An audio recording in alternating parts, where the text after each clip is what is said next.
And welcome back, everyone, to our District E virtual experience. We are now planning for our afternoon sessions. If you guys are just joining us, you missed a heck of a good morning with learning many languages, as well as such an interesting arts and craft with Miss Kelly. But now we have such an extreme, amazing chef about to cook some delicious treats for you guys now. So I'm gonna go ahead and introduce Chef D. Please, Chef D, go ahead and provide us with your Can they see me? Hi, everybody. Can you all hear me? Yes? yeah. Okay, awesome. Lavigne. I was born and raised here in New Orleans. I went to culinary school to the CIA in New York, and now I'm back. So, upon coming back, I started a business called Delightful Cupcakes, and I sell my cupcakes and I run my business from downtown inside of the Southern Food and Beverage Museum. It's located at 1504 Aretha Castle Haley Boulevard. Currently, we are not open. We are actually rebranding. Having COVID-19 disrupt the world had us to change a little bit about our business. So we're redeveloping some things about our business so that we can move forward. But definitely everybody has been well and healthy, and I hope that you guys are too. And today we are recipe. So what we're going to be making is this Cookie Monster chocolate popcorn. It's really, really easy to make. It's fun to make. There's very few ingredients, so you can't really mess it up. And it's delicious. When you try this, you are going to say, I wonder why I've never done this before myself. So the first thing that I'm going to do is show you guys everything that I used to make these items. So we have some little mini chocolate chip cookies. And I would totally suggest getting the little cups. I think they're only $1 at Walmart. They have mini chocolate chips as well as mini Oreos, two things we're going to use in this recipe. These are candy eyeballs. We need them for Cookie Monster. He has eyeballs. I have popcorn, microwave popcorn. The popcorn I bought today is kettle corn. It has a salty and sweet taste, which is really good. I thought it might be too much, but you can definitely use whatever popcorn you have on hand. And of course, I have mini Oreos. The last thing we need is the chocolate. So I bought these candy melts, and you can get them at Walmart as well. For Cookie Monster, we're doing blue, but I know a lot of these recipes, they usually have you do the white chocolate and then add blue food coloring. I don't like to do blue food coloring because it'll get all over your hands, and sometimes it may stain your teeth. But they make candy melts in a different color as well. They make them blue. So I think that'll be a good addition because they're already chocolate that it'll mix in, and we can make a really good Cookie Monster color with that. Um, so that is it. That's the, oh, no, I forgot. Coconut oil. So we use coconut oil inside of the melting chocolate to help, number one, with the shine, to make it really glossy, and it'll help smooth the chocolate out. So, but we'll go over that when I start to melt the chocolate in the chocolate process. So the first thing we're going to do is open up our popcorn, which is really simple. And we're going to put it in the microwave and pop it. So I kind of like to break it up a little bit, just a little. So you put it in there. You can set it to your regular size bag according to your microwave. If your microwave has a popcorn button, mine does. So I'm going to set mine for 3. Only takes 2 minutes and 20 seconds for this bag to pop. I popped the bag earlier, and I probably stopped it maybe 5 seconds before the actual time because you don't want them to burn. Excuse me. Excuse me. Once the popcorn comes out, we're going to put it in this bowl first. and then we're going to transfer it into this bowl. And the reason is because that's so we can separate any kernels that didn't pop, because nobody wants to bite a hard popcorn or corn seed. So once we get them all separated, then we're going to start on the chocolate. So this is the chocolate. It's 2 cups of chocolate, and I already have the coins in there. I'm going to dump this, which is 1 teaspoon of coconut oil, right on top. Kind of save that bowl to catch my spoon. And we're going to start to put the chocolate in the microwave. We're going to start the first time for 45 seconds. After that, we're going to take it out, stir it up, and then we're going to add it into the microwave 30 seconds at a time until it's completely melted. Now, I found that this bag is a little small, so you may not use all of the chocolate, but that's totally fine. I will show you something you can do with the chocolate after we're all finished with the popcorn. So we have about 50 seconds left on the popcorn, and once that's done, we'll get that all transferred. But these little cookies, these are so delicious, and they are totally bite-sized, which is probably bad because you could eat a ton of them. But still, one of my favorites. These are the little eyeballs. They are candy. They kind of sound like, little hard candies, which they are, but they shouldn't break a tooth. Okay, we got about 20 seconds left. Let's clear some of this stuff. So now I can hear the popcorn. It's popping maybe like once every 3 seconds or so. So you can go ahead and stop it. Once you hear that it stopped, you want to take it out and shake it up right away. And that's going to help so that you won't burn any of it. They won't get scorched and keep cooking.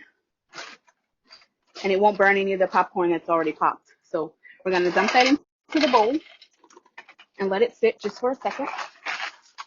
And then we're going to take this chocolate and put it into the microwave for 45 seconds. And this is going full power. So, I know maybe you've heard that maybe you should do it at 50%. Just let it go full power. We're going to control how quickly it gets hot based on the amount of time that we put it into the microwave. So now that our popcorn's done, we're just going to gradually take little handfuls at a time and just transfer them to another bowl so that all of our hard seeds would fall to the bottom of the clear bowl.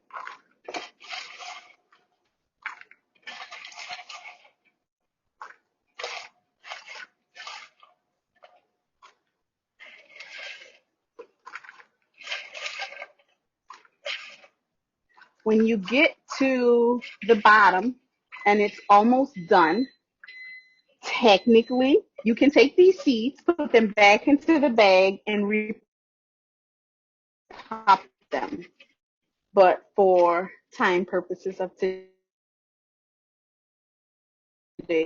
we won't do that. All right, that looks pretty good. So that's how many popcorn seeds that didn't pop. They pop into popcorn if you put them back in. What we're going to do is take it out. I'm going to use my same plastic spoon, and we're just going to kind of mix things around a little bit. I'm using a glass bowl because it does retain a little bit more of the heat than a plastic bowl. So once the chocolate actually starts to get hot on the bottom, you'll feel it. It'll keep melting the chocolate as you move along. So we're just going to keep mixing it up really, really good until we feel like we've pretty much touched every little piece of chocolate inside of this bowl. If you have a small bowl, you can pick it up and stir it if that's more comfortable. But the goal is just to give it a really, actually, you won't touch. If you put it back into the microwave, it could possibly burn. And that's one of the reasons why we really want to mix it really, really well. I'm using a disposable spoon. I can leave the spoon in the bowl. We're only going in for 30 seconds at a time, so it won't melt the spoon, and it'll help to constantly melt the chocolate. Let's pull these out. So what's going to happen next is once we've melted all the chocolate completely, we're going to pour it right on top of this freshly popped popcorn. Once the popcorn is coated, We're just gonna mix and mix and mix until we completely cover it all. So I know I've seen a couple of YouTube videos that they do this. They add the cookies in, they add some crumbs in, even some eyeballs, but we're gonna put ours on the top. I think it makes the presentation nicer. So if you can see, just even on that 30 seconds, this really went by very quickly. And we're gonna stir it up really, really good because we kind of made this blue since it started out white. And this will work, of course, with any other color. And you don't have to add cookies to them. I know I thought about doing a big bird. You would do the same, just use yellow chocolate, and you can add some candy corn in there. You can add nuts in there if you want it.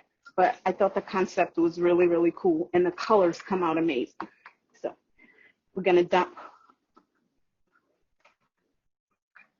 a little more than half, which I found was about a good amount to get that in the first time. And I'm using this really, I think there's two. You get a fork and a spoon in a bag for $1, which is very affordable. But we're going to take it and we're just going to toss this popcorn around in the chocolate.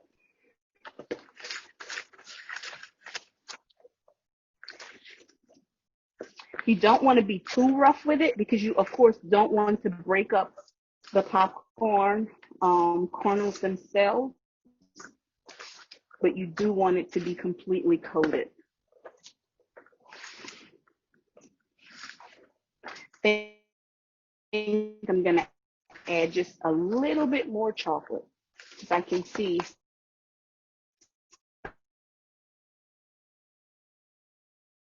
the pieces are still a little white.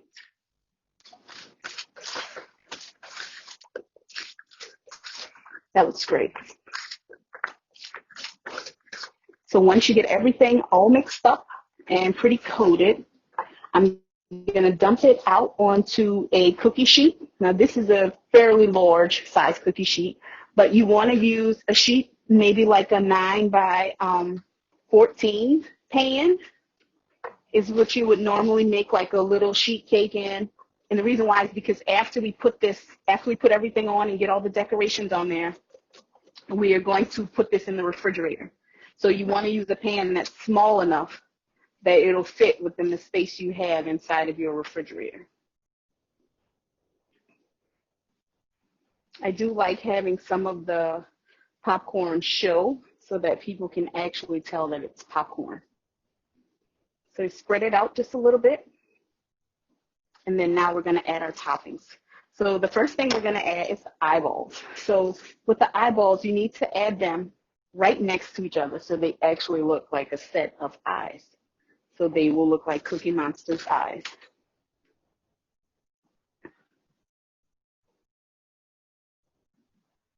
And I think it's funny because every time you look in closely at an eyeball, I really just see Cookie Monster, even without the cookies. Just the blue and the eyeballs alone, it's enough to make him look like Cookie Monster. You want to do this while the chocolate is still wet to make sure that everything sticks. That's important. And if you put an eyeball on and it falls off to the side and you can't catch it, that's okay. Just put on another. It's really not that big a deal. I think I'll put one more and then we'll switch to adding Cookie Monster's favorite thing. It's cookies. All right, so I have the mini Oreos here, and there's actually a smaller chocolate chip cookie that you can get, but I like this bigger one because it fills in some of the bigger gaps where the popcorn didn't reach. You're just gonna place your cookies, just find a little hole and nestle them inside of there. Just kind of really cool. And then we're gonna fill in with Oreos as well.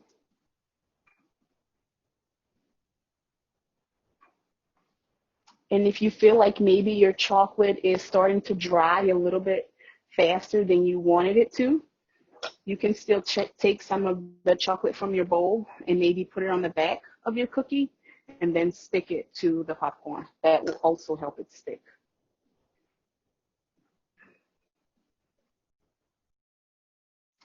So this is the end, pretty much, of how to make Cookie Monster popcorn, which is really cool. So what I'm going to do is, I guess, do a little bit of Zoom magic instead of being TV magic. I made one ahead of time already, so I'm going to go and pull that one out of the freezer, and I can show you what it looks like when it's done. Give me a second.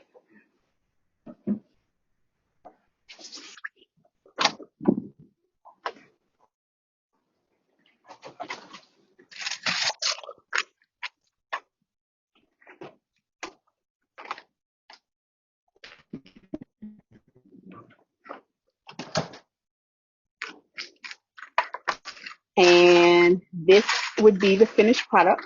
So if you see that it's really big, all you do is break them apart into smaller pieces, and they fit wonderfully inside of little snack bags, or if you want to put them in bowls, you can do that as well. There we go. And that is it. That's how it works to make Cookie Monster popcorn. So if anybody has any questions, you can ask me now, and I will keep breaking these up to put them into a smaller container.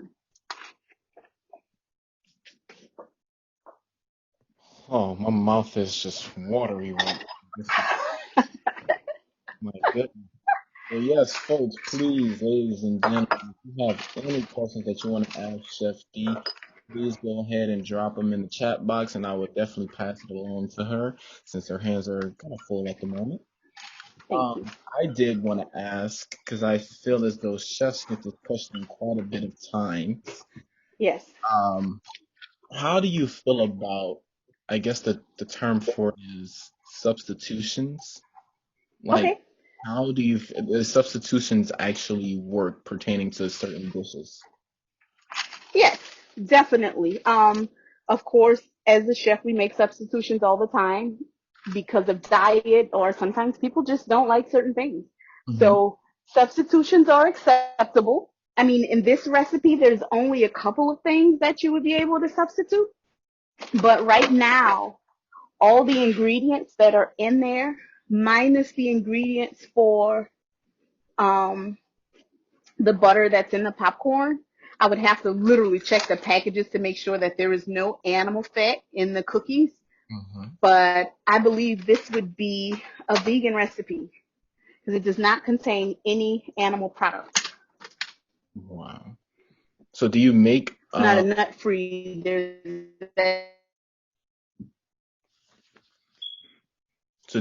a lot of vegan recipes? nuts in chocolate. I do. I am capable of making vegan recipes. I do have a few vegan customers. Okay. Um, so yes, vegan is an option. The only thing that's not an option is gluten free. And the reason why I don't do gluten free is because the kitchen that I work in, I don't own that kitchen. So, they rent that to entrepreneurs that also run other businesses, and Mm, I can't, dictate what has been and what not has been in that oven to guarantee that that product would be gluten free. yes. Wow. It's definitely interesting. Well, ladies and gentlemen, please, if you have any questions at all that you would like to ask Chef D, please go ahead and ask them. She is only on for a few more minutes. And so please ask her any questions. Oh my goodness, just look how amazing that looks. If you have any questions, please go ahead and ask.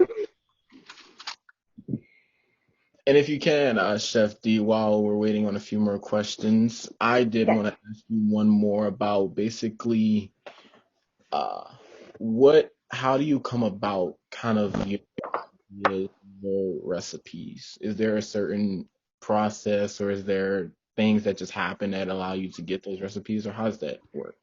To create a new recipe, you mean? That's what you're asking me about? Okay, so this recipe is already existing. Correct. Okay. So I guess my question is then, have you created your own, so to speak? I have. So for my business specifically, It took me about 2 years to come up with my own cupcake and cake recipe that's exclusively mine because I created it. Okay. And granted, most cakes and cupcakes all have the same basic ingredients. It's the quantity amounts that make them different. And that is where you get into recipe development, is really what it's called. Okay. But yes, It's good to know. so long process of restaurant recipe development. But you have to have taste testers. That's the only way you improve. Taste testers, huh? Can you explain that to Yes. me? So when you're gonna develop a recipe, depending on what it is, Hmm. you need to tweak things. You need to take notes of everything you change. So maybe I'll add one more egg than what I normally would add, and then I would bake that. And then I would need someone to taste that and tell me if they can taste this instead of one. And then of course I'd have to bake that batch and have someone try that batch. So it gets to be a little bit of a process every time you're going to make it because you have to make sure that you end up with the result that you want to end up with. Right. Whew, ladies and gentlemen, the works and means of being a chef. It's not an easy job.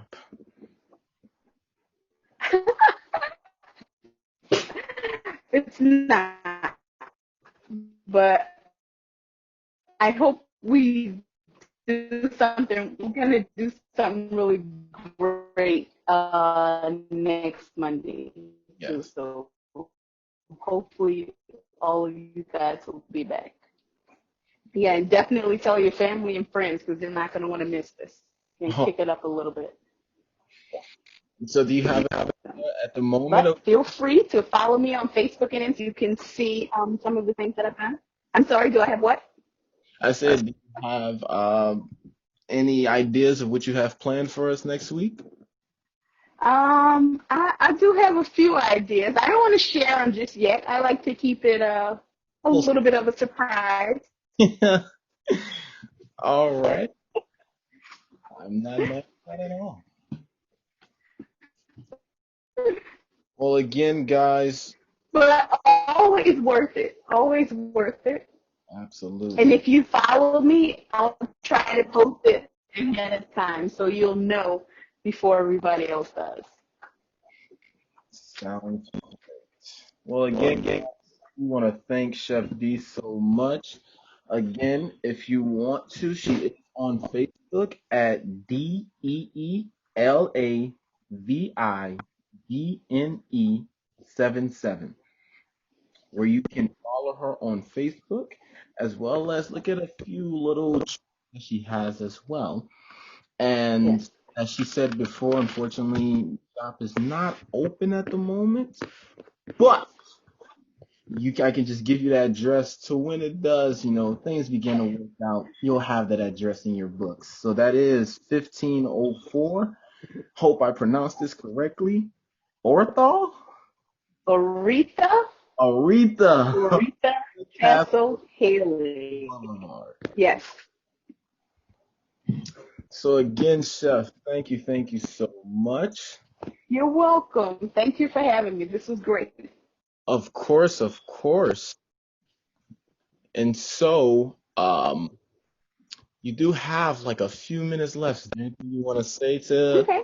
our viewers?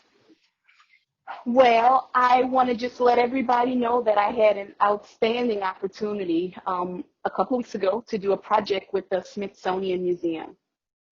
So Wow. we have a local chef. We had a local chef here. Her name was Lena Richard. And Lena Richard was an incredible woman. She was a black woman born in the late 1800s, and she was the first woman to have her own cooking show. She was head chef of many fantastic hotels between here and the Northeast.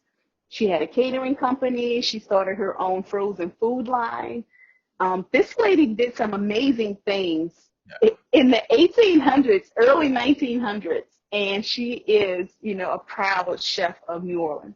I would love for you guys to check that out. If you do a podcast, it's called The Side Door, and I can actually share the link with Zion, so maybe they can post it for you guys if you have trouble finding it. But it was something that I was asked to be the voice of the great Lena Richard, and it was an amazing opportunity. And I think you guys should listen to it and hear her story and see how it resonates with things that are happening in the world today. Wow. Yes, that does sound amazing. Please definitely send that to me so I can Yes. check that out. And there's one more question for you here.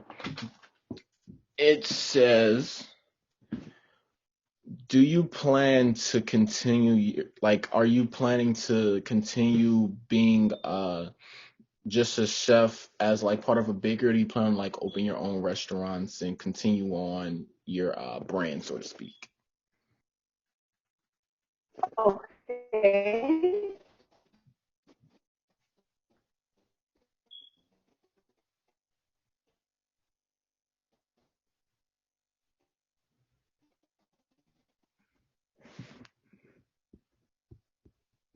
Are you there?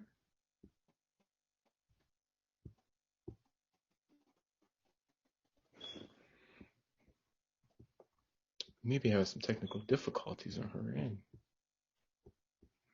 Ooh, ladies. Uh-oh, wait. Is there she?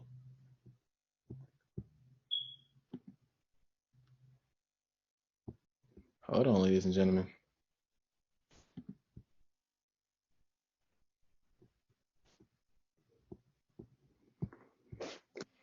Maybe have some technical difficulties on her end.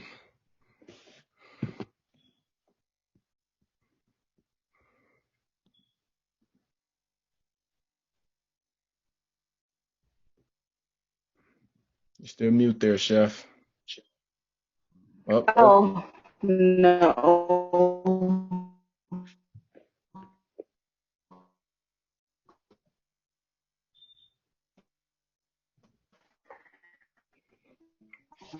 Let's see.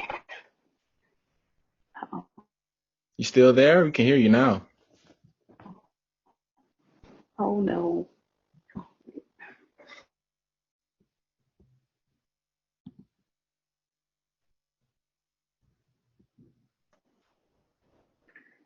Uh-oh. He's gone again. Hey, chef, I can hear you. Can you hear me? I didn't hear your question. I was trying to answer your question. Yeah, I guess something was happening. You were going in and out, then we lost your video and things of that nature. Yeah. Um, Basically, the question was, do you plan on expanding kind of your brand? Like, do you plan to have more bakeries or possibly restaurants, just adding more to your brand within the kind of New York So region? more like a franchise kind of thing. Yes. I think over time that is something that is possible. I am not limiting myself to only having one store or one location. Hmm. But yes, definitely over time that could be something that's possible. One of the things that I am working on is expanding, being able to reach more customers. So once our rebranding is done and we reintroduce who we are going to offer shipping with that as well. So we'll be able to ship within the 50 states. Well, maybe 49. I'm not sure about Hawaii, but definitely, or Alaska, but definitely within the continental 48, Right. we would be able to do shipping. Wow. That sounds extremely amazing. Thank you. Um, well, definitely wish you the best of luck with the rebranding of the amazing, delightful cupcakes. And as mentioned before, ladies and gentlemen, Thank you very much. I appreciate it. of course, we shared with you Chef D's information for her Facebook as well as her bakery. And you can just reach out to her. If you go on her Facebook, she has a number there. You can reach out to her. You can Yeah. try and get those delicious treats. And we again want to thank Chef D for her time. And we will definitely see her back here next week to see what she got Yes, cooking for us that time. that's right. Again, Chef. That's right. And so now, ladies and gentlemen, what we're gonna do is we're gonna go ahead and head over to the Honorable Judge Hunter, providing us with a little deep depth into the law aspect uh, of our prominent world. So, Judge, gonna head over and kick it over to you.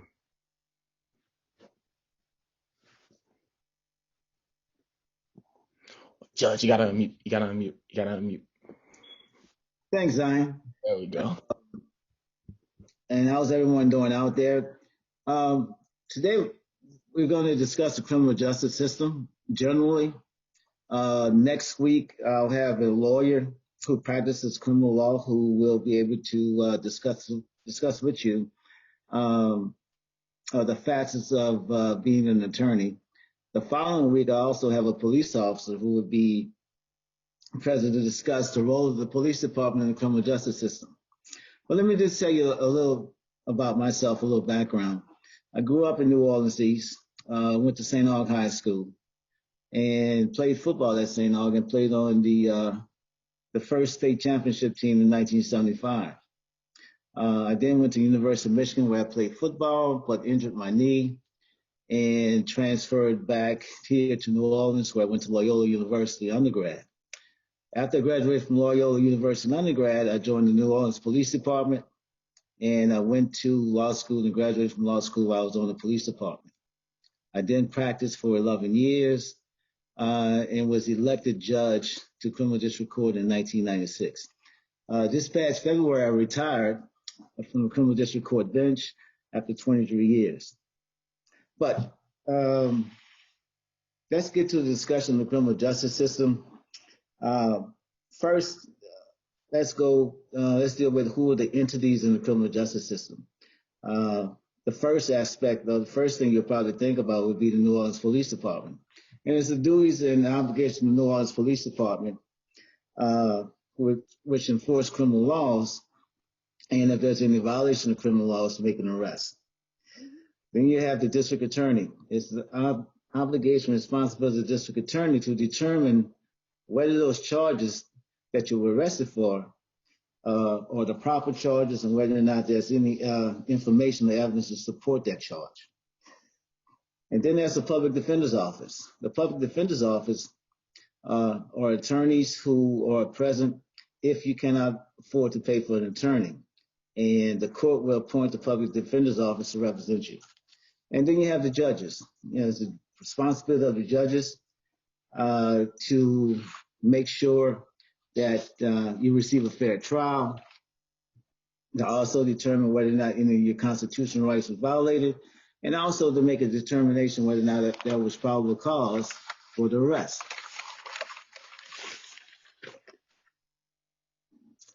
The next entity would be the sheriff's office. Now the sheriff's office is the Orleans Parish Sheriff's Office, and the sheriff's office maintains the jail in Orleans Parish.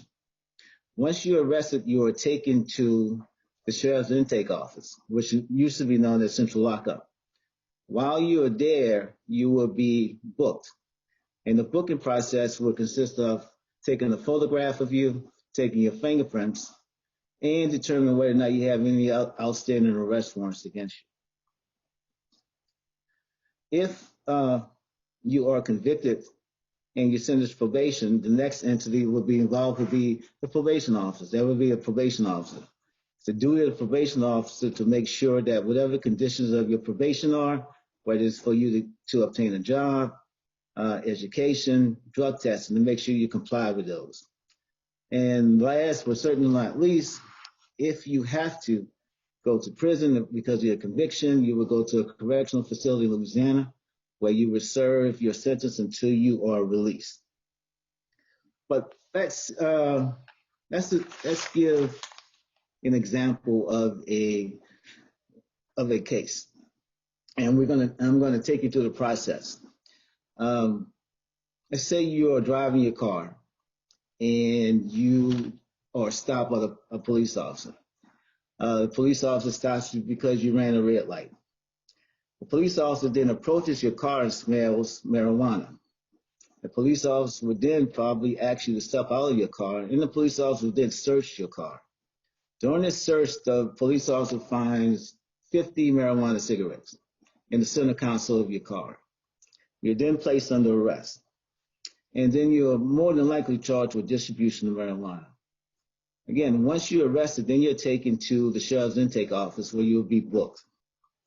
The next proceeding after being booked would then, hopefully within 24 hours, you would go before a magistrate commissioner. At this magistrate commissioner proceeding, you will have an attorney if you can afford one. If you can't afford one, the public defender's office will be appointed by this magistrate commissioner and be assistant district attorney there as well. They would then present evidence or information concerning an arrest. At that time, the magistrate commissioner will determine what bail or bond you will receive. Now, a bail or bond is a monetary instrument in which you have to pay in order for you to be released from jail while your court proceedings are pending. If you cannot make the bail or bond, then you have to remain in Orleans Parish Prison during the time of your court proceedings. If you do make the bond or the bail, then you're released, and you have an obligation to return to court when you have to. Now, after the bail or bond hearing, the next proceeding would be an arraignment. At the arraignment, your attorney would be there along with the assistant district attorney. The charges would be read to you by the judge, and at that time, you would determine if you're going to plead guilty or not guilty. If you plead not guilty, then the next proceeding will be a motion hearing. At this motion hearing, your attorney, the assistant district attorney, and the judge will be present, and at the motion hearing will be determined whether or not there was probable cause for your arrest that the police officer had. Secondly, whether or not your constitutional rights were violated. In this case, it would be the search of your car. If the judge finds that there was probable cause for the arrest, then you will receive a trial date. If the judge finds there wasn't probable cause for your arrest, then you will be released, but you still will have to face the charges. Now, assuming that the judge does find probable cause for your arrest, and there are no constitutional violations, being in this case that the officer had a right to search your car, which the marijuana was found, you would then be given a trial date. Once you're given a trial date, you along with your attorney, assistant district attorney, the judge, would then make sure that at the trial that a jury is selected. Once the jury is selected, the trial begins. The assistant district attorney will present this evidence to the jury. Your attorney will present evidence to the jury. And the assistant district attorney may also have the right to rebut any evidence that your attorney presented. The case will then be presented to the jury. The jury will make a decision, render a verdict. And if the verdict is not guilty, you're free to go home. If you're found guilty, then the next proceeding will be a sentencing hearing. And at the sentencing hearing, the judge will determine what sort of sentence you will receive. In this case of distribution of marijuana, you're facing anywhere from 1 to 10 years, or you can be placed on probation. At the sentencing hearing, if the judge places you on probation for a determined amount of time, you would then report to your probation officer. And whatever conditions the judge placed on your probation, you will have to make sure you comply with those conditions, and the probation officer will also make sure you do it as well. If you violate any of those terms of your probation, you then will be brought back to court. This will be presented to the judge, and the judge may terminate your probation and actually place you in prison for the remainder of your sentence. Or the judge could, depending on the circumstances, give you a second chance and allows you to remain on your probation. If at the sentencing hearing the judge decides not to give you probation but to sentence you to actual prison time, and again, that's between 1 and 10 years because of this charge, you would then go to one of the correctional facilities in Louisiana, and you will be remanded there until you're released back into society. So that is really a case in a nutshell. How you can proceed, how you proceed through the criminal justice system. during my time on the bench, there are other avenues or paths a person can take as well if they come to the criminal justice system. If you have a drug problem, you could be sent to a drug court. And in the drug court, you will have to meet with a case manager who will make sure that you uh, appear at any drug treatment at a drug treatment facility, and that you comply with all the rules and regulations of this drug treatment facility. And if you successfully complete the drug treatment regimen, uh, your probation could be terminated early. If you have a mental health problem, you could be sent to the mental health court, where again you will meet with a case manager, and you will have to comply with the conditions of uh, of your sentence, and perhaps attend a mental health facility as well. If you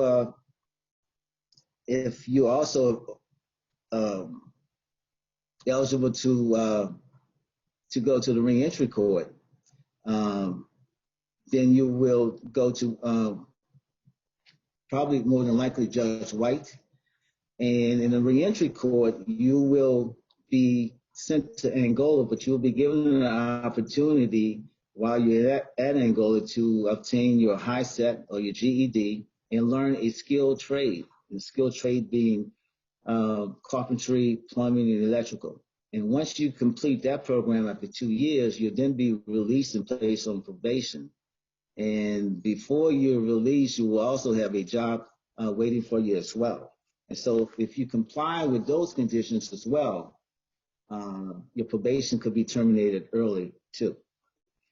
For more serious crimes, in which there may be crimes of violence, um, you then may be sentenced to a longer term, and again, that would be served at one of the correctional facilities throughout Louisiana, and you would have to serve that term at those facilities until you're released.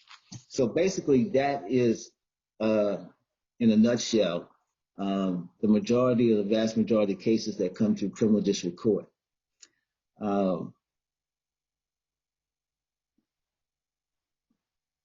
And Zion, I don't know if you're still on. I don't think you are, but if anyone has any questions, I'm open and free to answer any questions and hopefully give an answer.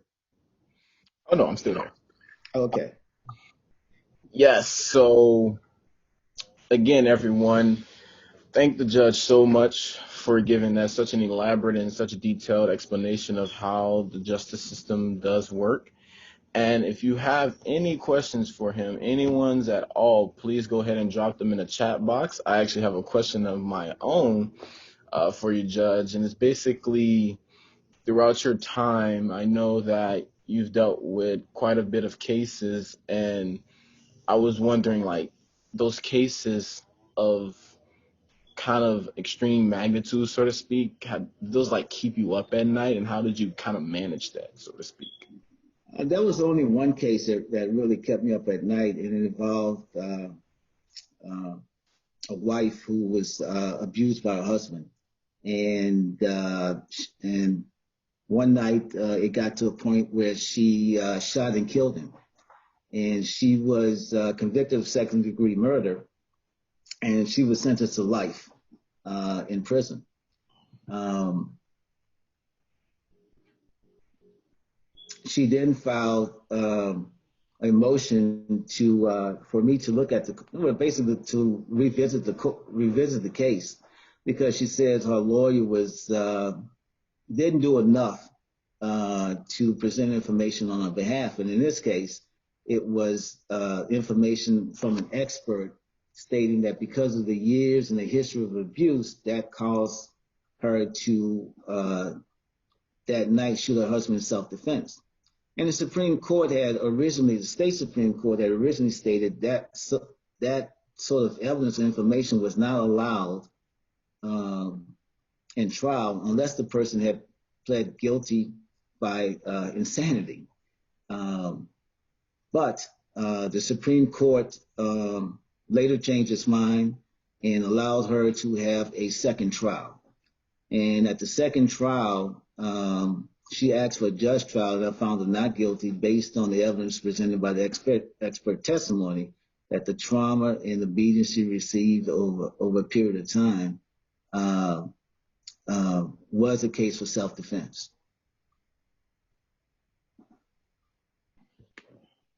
Wow. Very very, very interesting. Especially uh just psychologically speaking, does it have an impact on the ways in which you go about your days? Like, do you feel as though at times you might have made the wrong decision? Like with any Oh, I've made decisions, especially during the motion hearings, and I've after further consideration and rethinking the case, and I've gone back and stated I made an incorrect decision, and I corrected the decision. As a judge, you try to make the best decision based on the evidence that you receive and information. But if a lawyer presents something, that you should look at, and if you're convinced that the lawyer is correct, I think any judge properly should change its mind and render the right decision, because our decisions are serious. People go to prison, and people can go to prison for a very long time. People can receive the death penalty as well. So we have to make sure that, as judges, that we realize we don't know it all, but also be humble enough and wise enough, to reconsider any decision you believe, was the incorrect decision. understandable.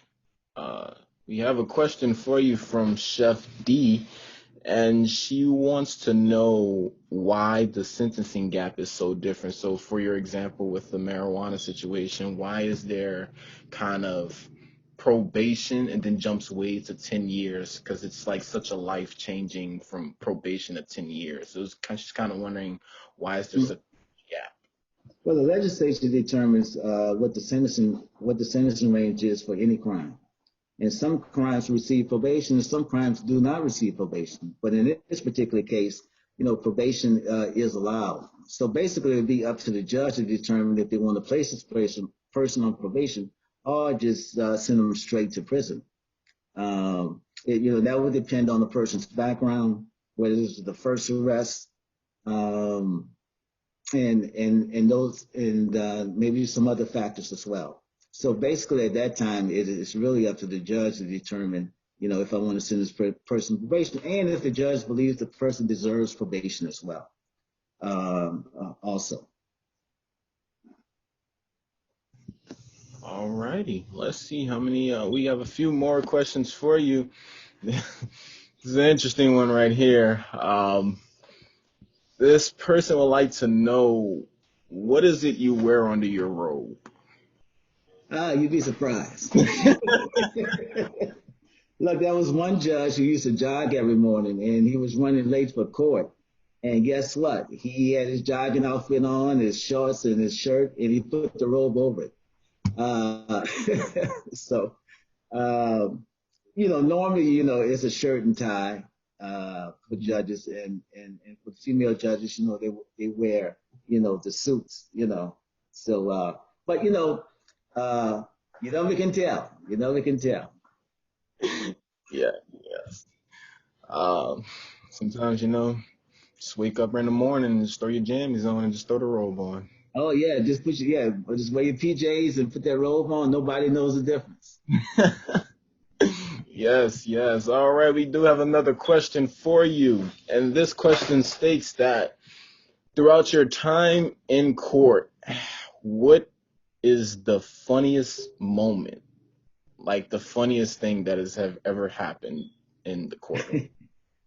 There are a few. um, I guess one would be uh, a murder trial in which the person had been waiting for his trial for about a year and a half, and he was getting disgusted, and I didn't blame him. because attorneys kept asking for continuances. So um, we were scheduled for trial. He was all, he was all dressed up, and the attorneys wanted a continuance, and he objected to it. And he said, Judge, I've been waiting for a year and a half for this and for this trial. I'm ready to go to trial. And I said, well, look, your attorneys are not ready to go to trial. You shouldn't rush it if the attorney is not ready. We said, well, look, Judge, who are you going to be, Clarence Thomas or Thurgood Marshall? And I just laughed at him, and everybody else laughed too. So we reset the trial, and we had the trial. And after the trial was over with, he was found not guilty by a jury. So I asked him, who am I, Thurgood Marshall or Clarence Thomas? And so we had a little smile about that, So we thought that was a funny moment. Man, yeah.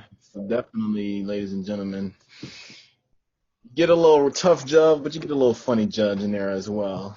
Um, let's see. Do we have any more questions for you, ladies and gentlemen? Please ask the judge anything you feel free to ask him. He is only on for a few more minutes, and we unfortunately don't know if we'll have him back in the coming weeks. So please ask him any questions that you're able to ask him.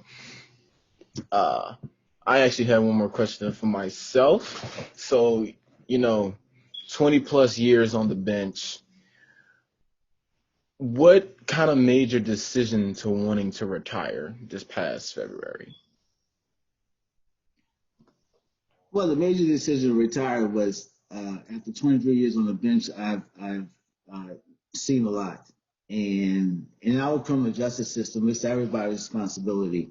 Especially the district attorney, to make sure that we have a criminal justice system that is fair rather than unjust, that's effective rather than chaotic, that's right rather than wrong.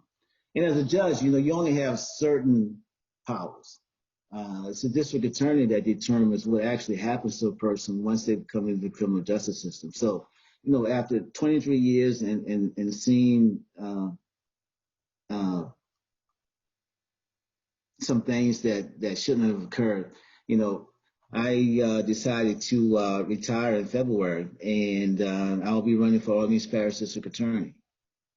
And the election is November 3rd, 2020, same as the presidential election. Yeah. And that's why I retired from the bench. Wow. And so what exactly, coming from Chef D, what exactly kind of led you to wanting to actually be a judge? Was there a specific person or a specific event? What actually led you to wanting to be on that bench? I was a police officer, so I had a background in criminal justice from the aspect of enforcement. Uh, but after practicing for 11 years, I thought, I wanted to do something else. I wanted to do something in the legal field, and I wanted to give back to the community as well. And I wanted to do it in a different capacity than when I was a police officer. And I believe as a judge, I want to make sure people receive a fair trial and people who were harmed or hurt, receive justice. And, and, and, those were the primary reasons I wanted to become a judge. Sounds great, man. Making me want to become a judge myself. All you gotta do is go to law school, Z, man. That's it. Ooh, that takes a couple years off your life there. It's worth it in the end. All right. So again, wait, we do have another question for you. Okay, so we have possibly a volunteer for your upcoming campaign. Would like to know if you need any help, any assistance with, or any support with you running for district attorney. Of course, and thank you. We'll be making an announcement very shortly. And on the website, we'll have a place where you can volunteer for the campaign. And we appreciate everybody who can help in the campaign and for their support and to spread the word. And what website is that? It's going to be Arthur Hunter for District Attorney website, and we're going to release that very shortly.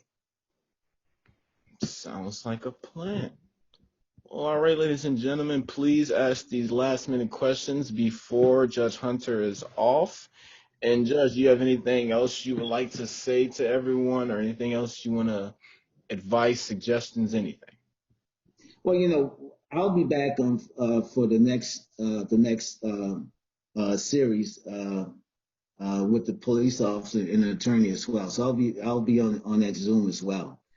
But we're living in a difficult and different times now, and our criminal justice system needs to be better and improve. And we can only do that when you elect the right people to make sure we do the right thing, to make sure people receive a fair trial, and to make sure people who have been hurt or harmed receive justice, but also to have the criminal justice system involved in preventing and reducing crime and making sure we have programs to give people a different path.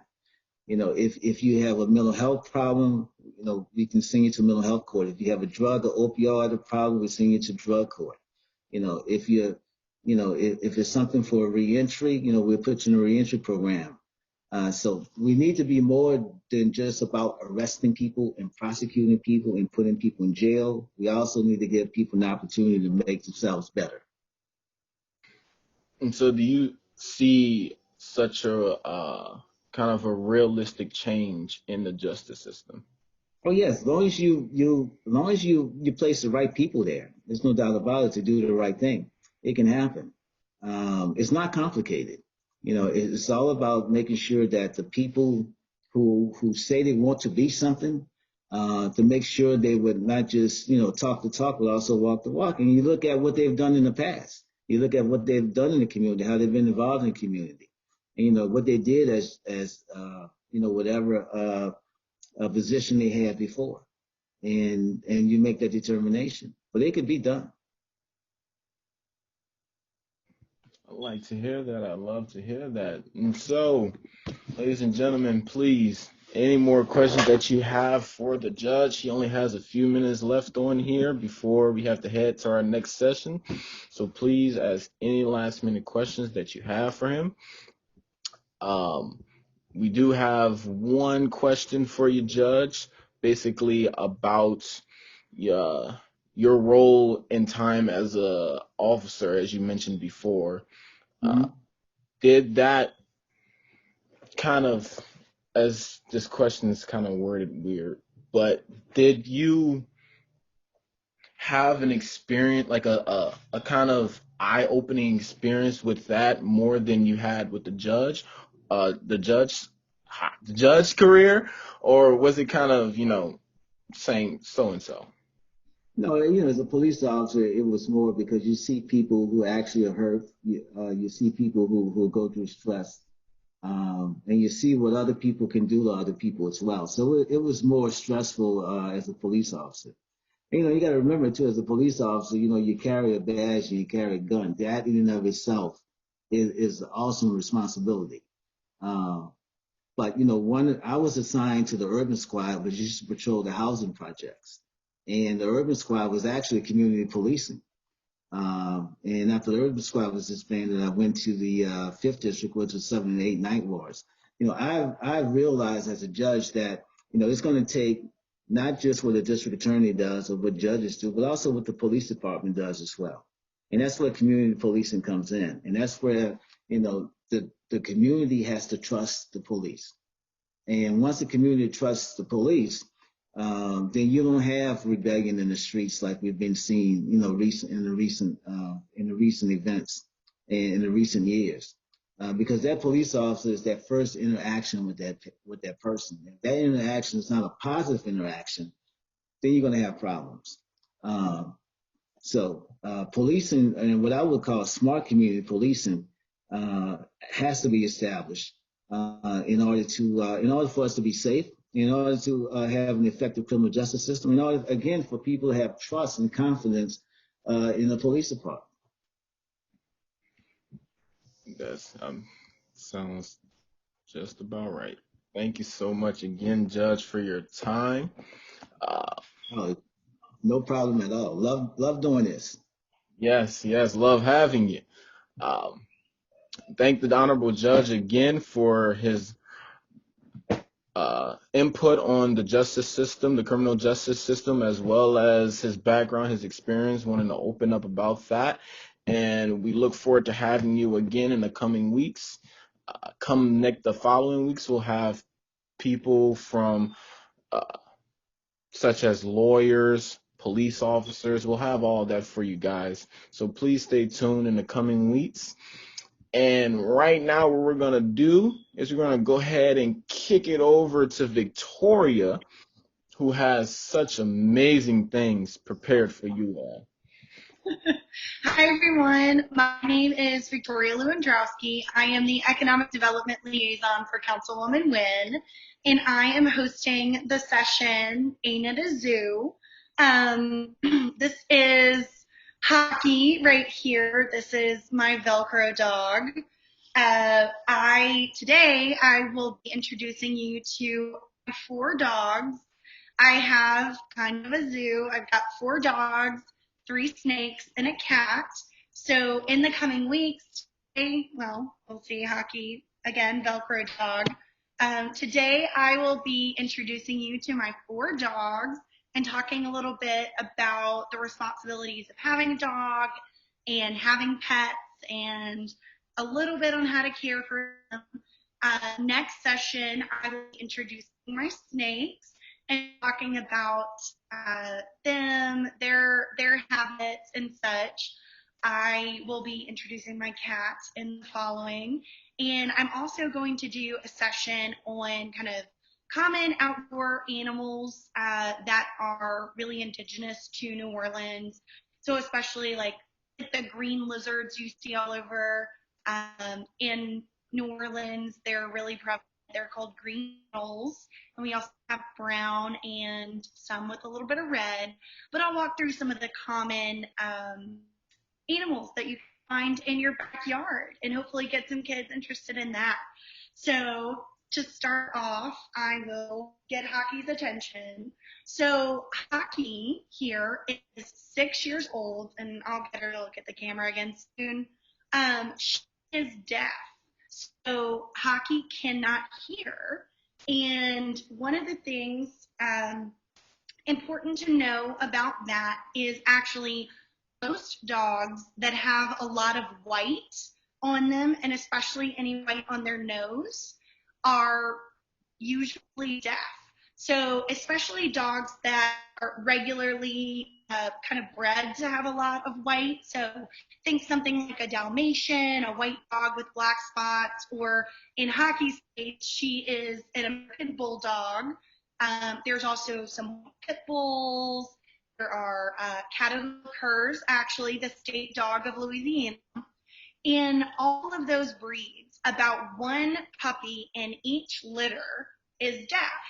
And so it's a genetic kind of malfunction from being inbred that leads to those types of genetic anomalies.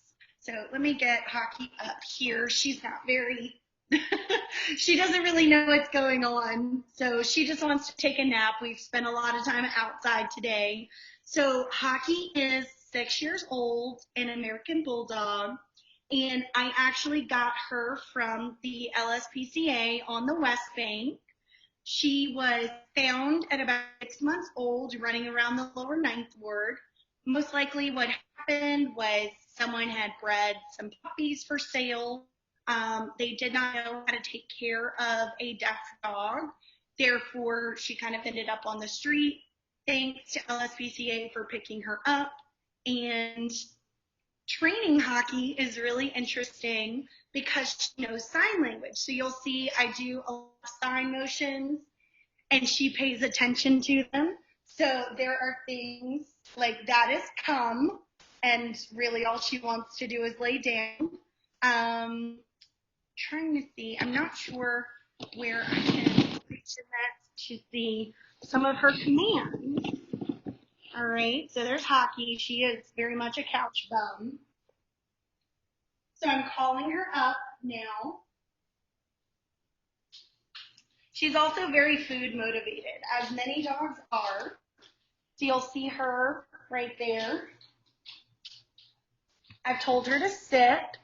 Trying to find a good. So this hand motion is sit. She's also really looking at the treats. She wants one. She's really good at catching treats. So there you go. She caught one. She likes to give you her paw. So for Hockey, I have to tap her on the leg, and she'll bring her paw up for a treat. She's also really good at laying down. She's kind of confused what I want. There we go. So laying down, and she really knows some simple commands. The great thing about having 4 dogs is 3 of my dogs can hear. Hockey is the only one that can't. So whenever I get all 4 of them together, whatever one does, the other starts doing. So they follow pretty well. So now I'll introduce you to another. One moment. Let me call her over.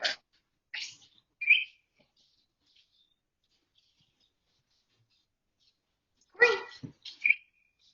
Layla. Like I said, they're all pretty hot. We were just hanging outside. So this is Layla. She is a pit bull lab mix. She is gray, so Lay Pup Gray Pup is probably her most common nickname. She was found at 4 weeks old on the side of the road in Lavigne, Louisiana, which, if you're not familiar, it's pretty rural. It's up close to near where I'm from. She's a little bit shy, so I know she's not really looking at the camera, but she does love pets and scratches. And you can win over any of my dogs by petting right there on the chest or under the collar. It's their favorite. So this is Layla, and she is actually 7 years old. And she's very sweet. Oh, I've got another one behind me making some noise, looking for some attention. So this is Isis. She has a really great story. So Isis is 8 years old. She is a Belgian Malinois, and she's actually a failed police dog. So she was born and raised to be a police canine, and then she failed out because she was too nice. So she still has some of her police training. She knows a little bit of German, but I don't use that in our house. And then she also, one of her favorite things is when she meets new people, she will grab you by the hand. She will put your hand in her mouth. Oh, she's leaning. She'll put your hand in her mouth, grab you by the thumb, and try and lead you around to meet people and kind of be in her home. That's really her welcome. So as I said, Isis is 8. Layla is 7. I actually got them 2 days apart. I grew up on a farm, so I wish I could take you guys there to see kind of all of the farm animals. My parents have cows, snakes, possums, guineas, chickens, horses, pigs, turtles. My parents, ducks. They have a lot of ducks. My parents, they run 2 different farms, the farm that I grew up on and my grandparents' farm. And in total, they have probably about 200 animals that they take care of every single day across the 2 farms. So wish I could take you guys there, but because it's so rural, I'm actually, it's difficult for me to take you up there because there's no internet service where my parents live. So even in this day and age, there are still places, even in Louisiana, that do not have access to internet.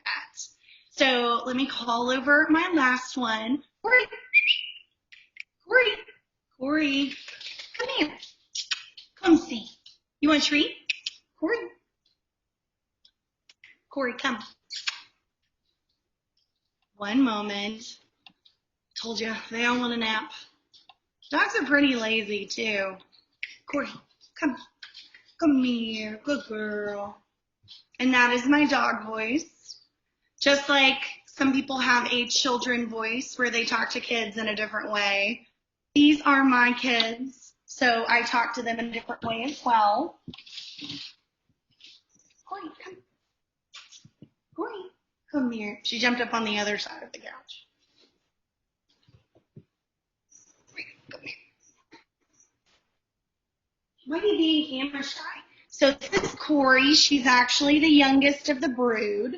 She is a Staffordshire Terrier Shepherd mix, and she is 2 years old. She really loves having her belly rubbed. So that's what she'll try and do this entire time. Corey is actually an interesting story. So I live in New Orleans East. I live in Sherwood Forest subdivision.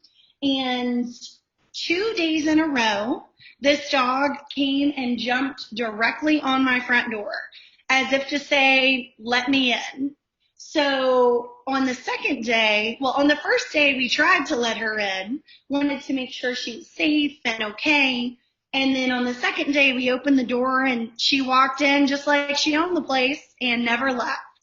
So that is how I ended up with my 4 dogs. Does anyone have any questions about them?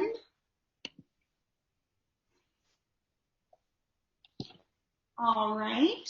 So I don't see any questions right now, but if you have any, feel free to let us know. You can reply to the chat or anything like that. I do want to kind of open the floor a little bit. Does anyone else on this session have any dogs?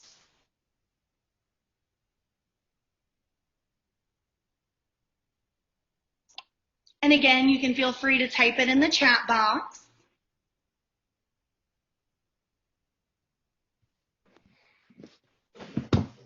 All right, ladies and gentlemen. As you can see, she would like some questions. Oh, we got a hand raised. Let me go ahead and go ahead, D. Can you hear me? Oh, yes, I can hear you. Go Can you ahead. hear me? Yes. Yes, we So, can. hi, Victoria. So Hey, I wanted Vicky. to know, because all of your dogs are stray dogs, how do they all get along? Do they fight? I don't know. I can't imagine, especially maybe having them all at different times. We got a dog and a cat. Yeah, we have a dog and a cat. Oh, yeah. So my dogs do not really fight. They definitely play.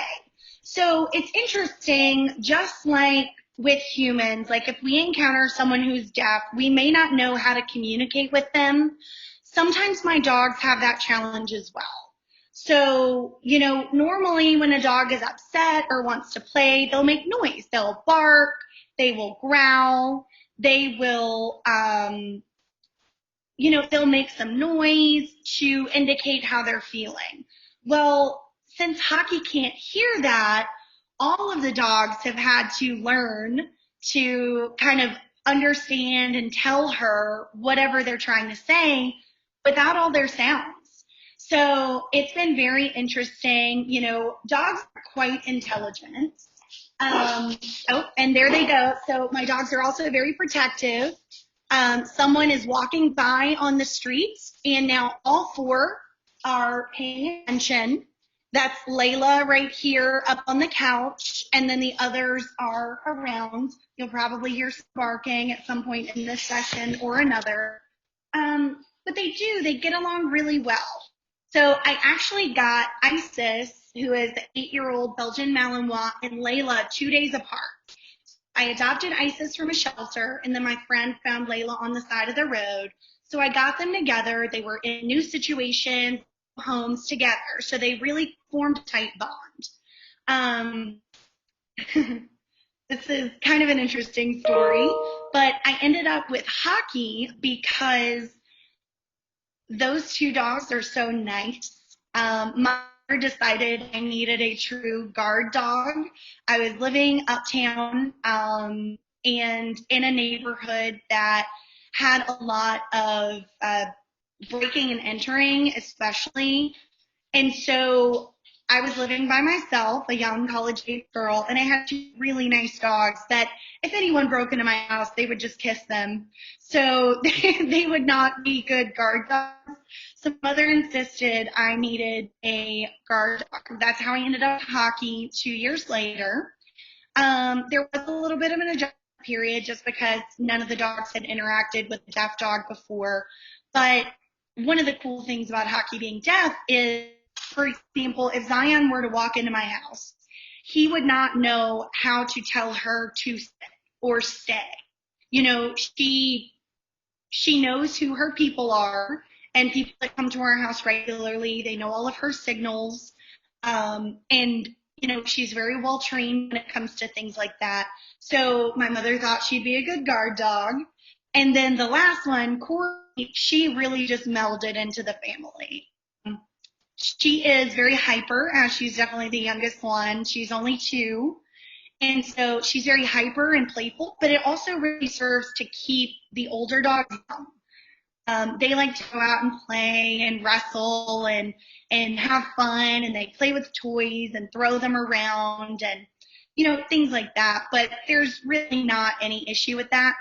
The cat was actually the newest addition, and it took a little bit of getting used to for the dogs. But the cat is, to be frank, very bossy. So she's not declawed or anything. And so if the dogs are irritating her, she'll just reach out and bop them, and they leave her alone. We call her Queen Fuzzy Face because she runs the house.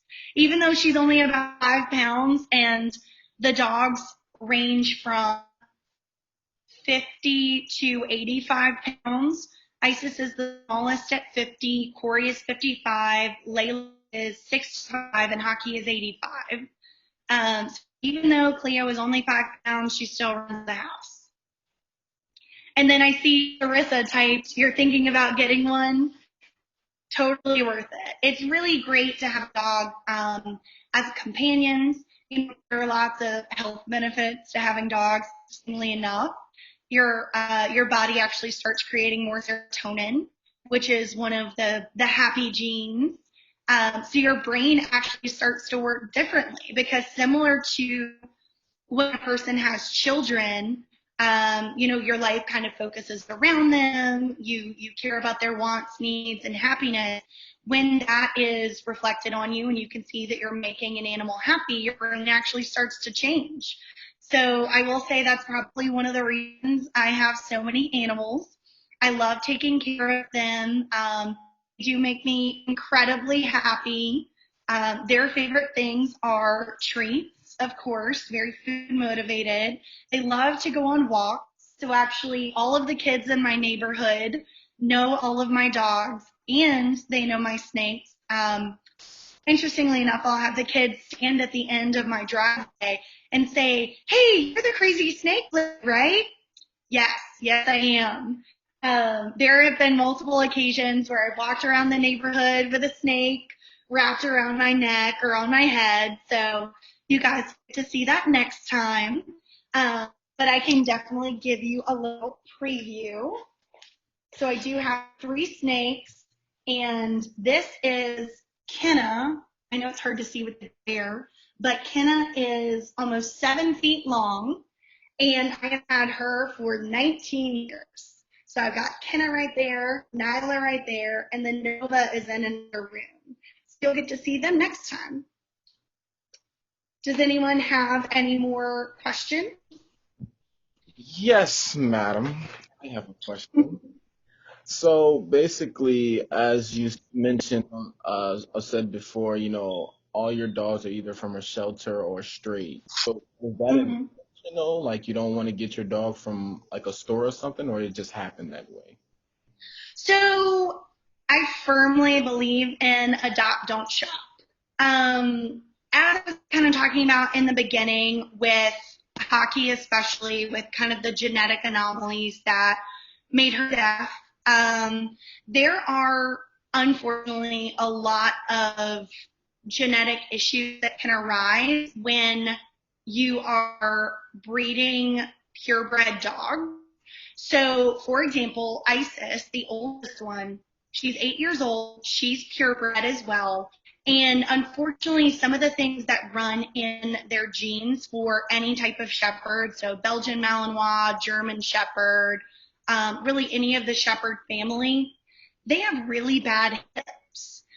So as they get older, their hips start to go out, and they actually have shorter lifespan because of it. So it's kind of like the premise where you don't want to keep the genetics in your human family too close, or if someone if one person marries someone else who has, and they both have the gene for example, maybe Down syndrome, then there's a higher chance that their child will have that genetic anomaly as well.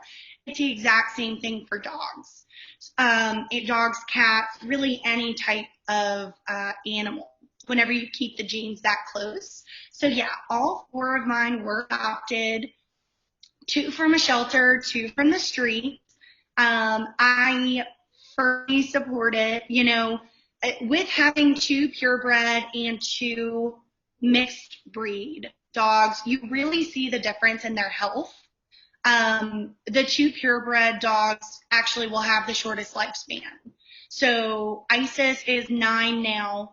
Her lifespan is probably only about 12 years old because of all of the inbreeding. Hockey is the same way. She doesn't have as long a lifespan, whereas Layla and Corey, because they're kind of a mixture of breeds, it brings out all of the good qualities in both. Because they don't have the same bad qualities. So they will probably live a lot longer, up to 15, 18 years old.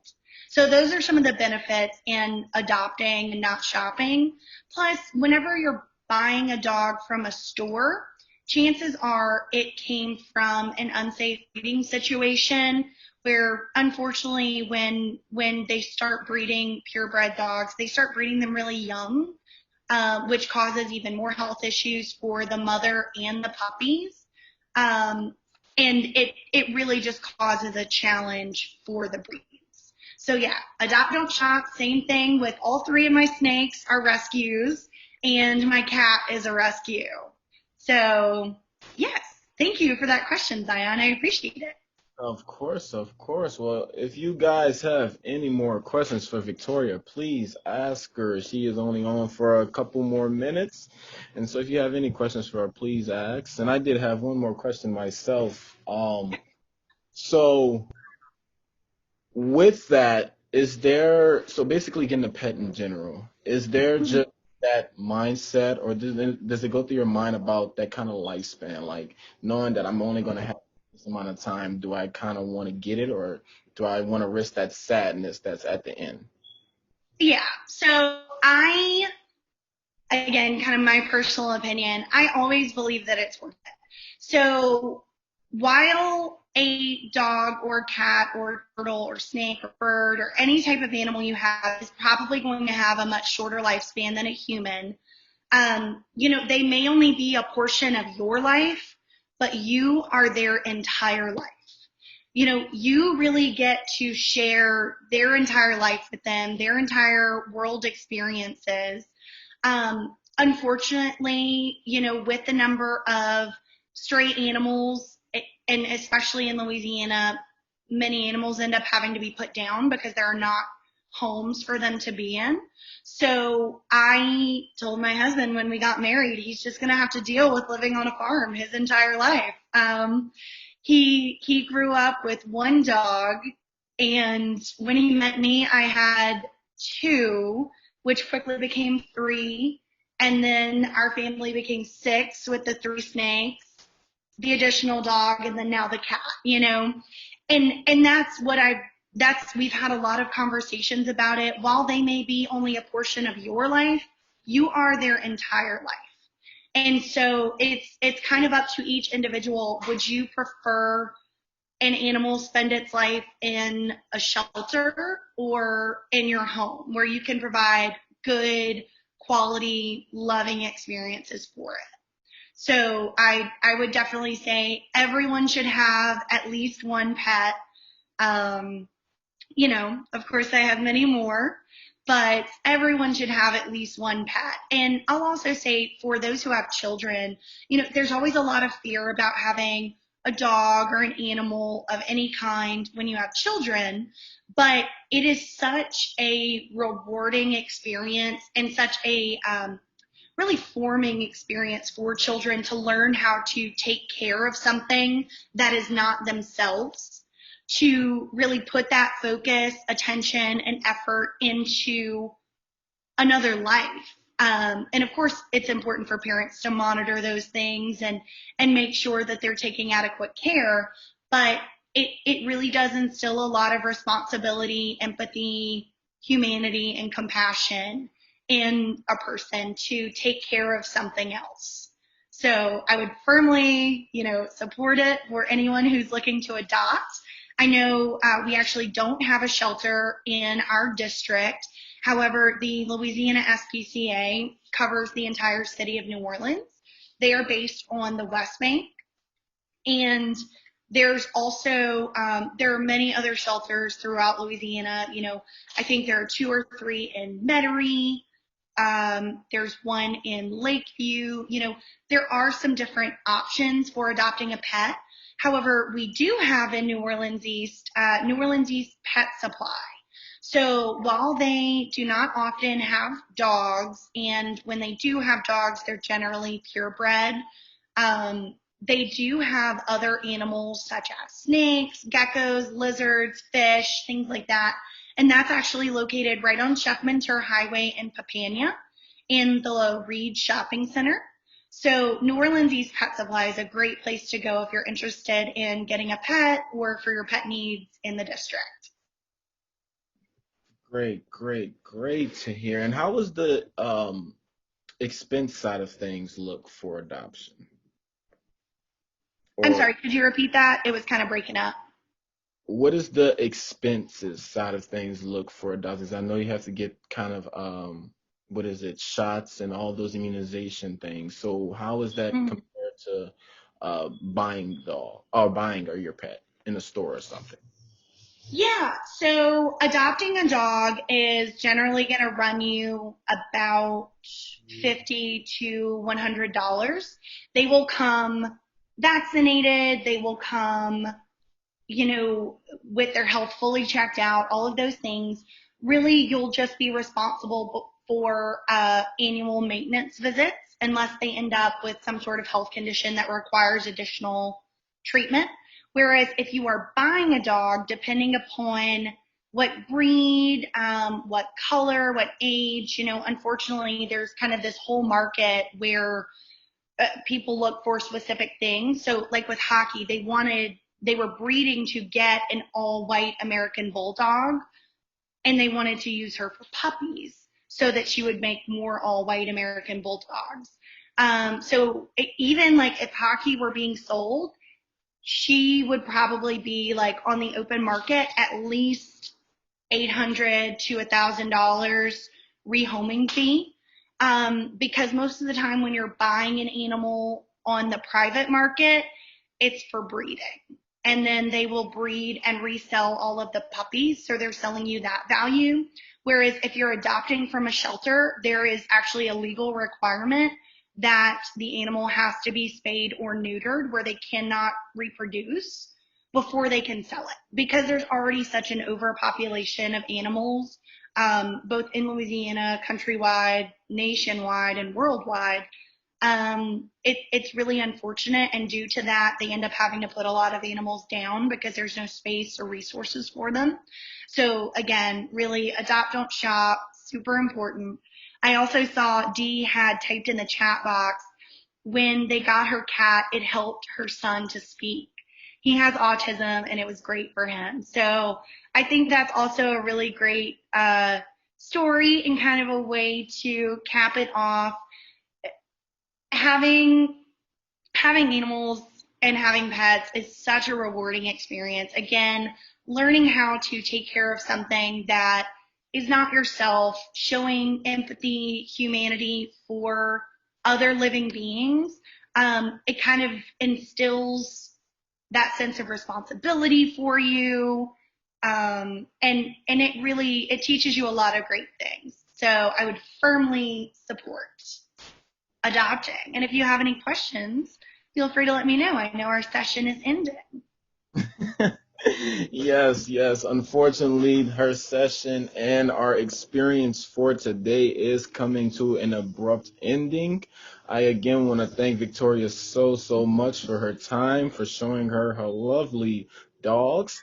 And we look forward to seeing her little slithery fellas next week. So thank you again. Thank you guys.